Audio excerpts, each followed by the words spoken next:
Hi there, my name is Alan Lamont. This video is an explanation of why I do believe that Pope Francis is the Black Pope, the superior Jesuit general, called by Jesuits the Father General. The general of the Jesuits is elected for life, but over the last few decades we've saw two generals resign. We have Pedro Rope resigned before Hans Kolvenbach was positioned as the Black Pope. Then he resigned in 2008 for Father Adolfo Nicolas from Spain to be elected as the Superior General of the Society of Jesus by the 35th Congregation of the Jesuit Curie in Rome. Now if you go on the Jesuit website called the Jesuit Curie in Rome, I'll put this page on so you can see it now. It's called the House of the Superior General. And on the left there at the bottom you will see an article for Pope Francis. On the 31st of July 2013, quote, "It was a historical moment for all Jesuits in Italy and around the world." Now why was it historic? I'll explain that, but let me continue this quotation. It was a historical moment for all Jesuits in Italy and around the world to have Pope Francis presiding over the feast day Mass of St. Ignatius of Loyola. The spectacular view of more than 200 Jesuits from Italy, along with Father General and his council members, concelebrating with the Pope, and over 600 religious and lay collaborators participating in this event. Now, we have today a very unusual situation. We've entered a time that we've never entered before in regard to the Jesuit order.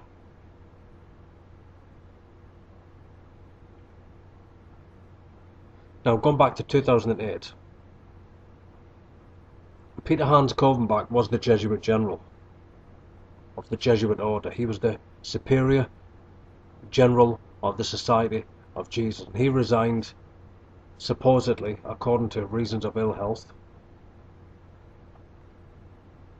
And then Father Adolfo Nicolas Pachin was positioned to be the superior general of the Jesuits.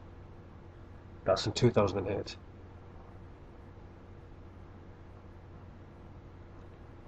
And so with everyone looking at the Jesuits over the last few years, exposing the fact that they do control the New World Order, they're behind the Vatican, they're behind the One World Government, they're behind all of these interlocking groups that govern the New World Order. It's the Jesuits that have global governance. They control the One World Government.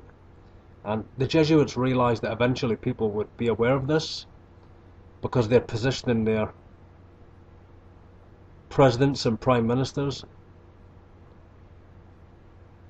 out for all to see, and people will eventually realize that they're all Jesuit alumni, they all come from Jesuit universities, they're all under the power of the Pope of Rome, they're all Vatican Knights. Really what I'm saying is this: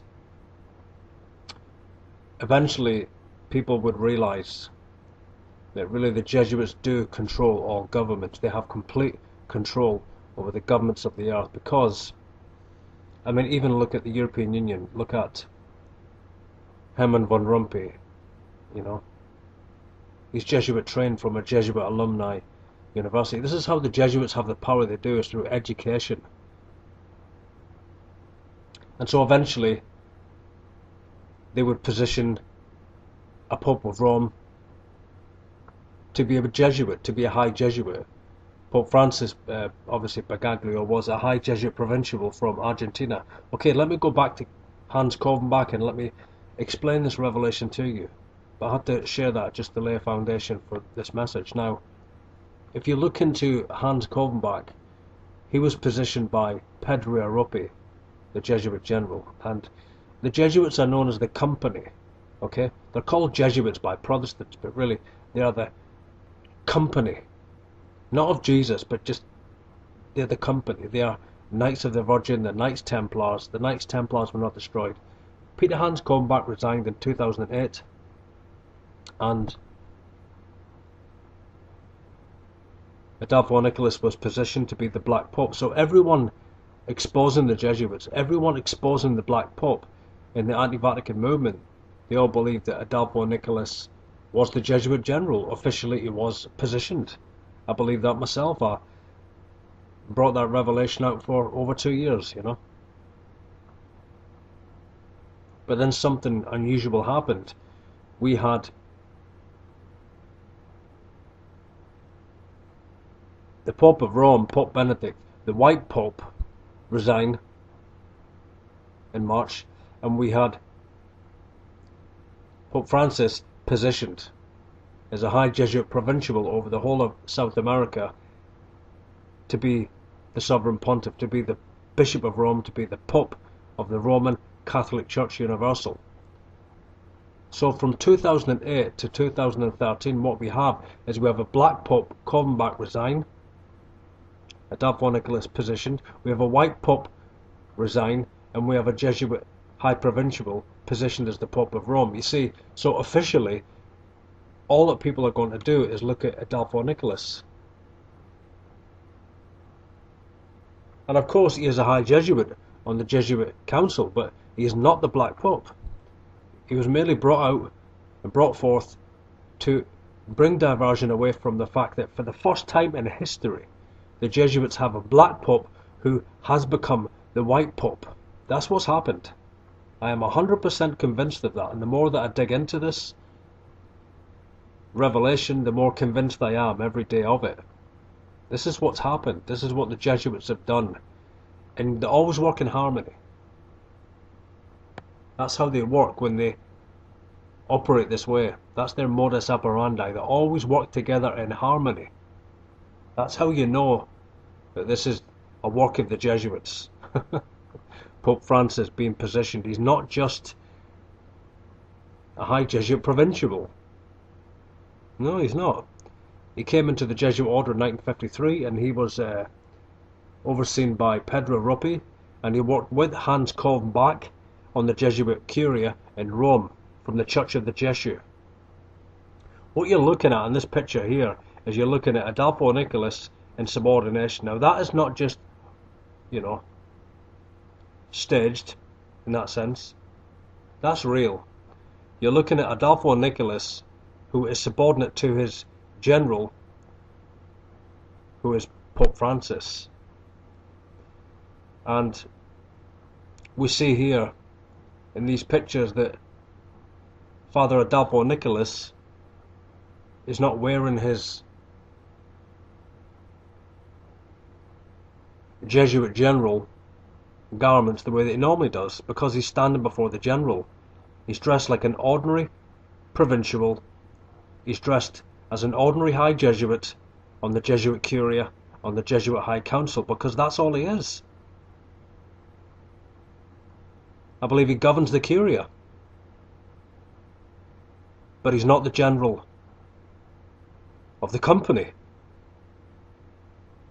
And if Jesuits are listening to this, you'll understand what I'm saying when I say harmony. This is the way the Jesuits work. You have a Black Pope resigned, Covenbach. You have Adolfo Nicholas positioned in the middle of this operation so that everyone officially sees him as the superior Jesuit general. So that when Pope Benedict resigns, suddenly no one was prepared for that, and then we have Pope Francis being ordained as the Pope of Rome. So this is the way the Jesuits work. Always in deception, always in diversion. That's how they work. Okay. Now I've had to explain that, and I'm not going to make this a long video, but I felt responsible to really explain that, because sometimes in the videos that I'm bringing out, I don't go into it a lot, and I have to remember that a lot of people don't have this revelation, and it's only really just really analysing this a couple of months ago that I realised exactly what the Jesuit Curia have done here. And it's very shrewd and it's very devious, but this is what they've done. They've positioned a Black Pope to be the head of the Jesuits, and also to govern the Vatican as the White Pope. It's never happened before.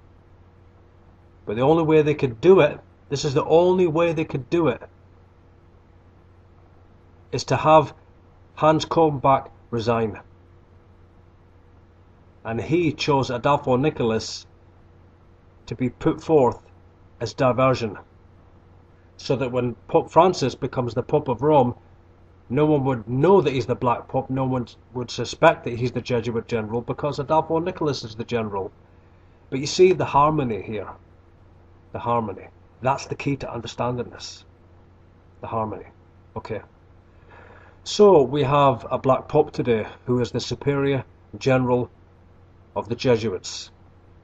Let me bring a conclusion.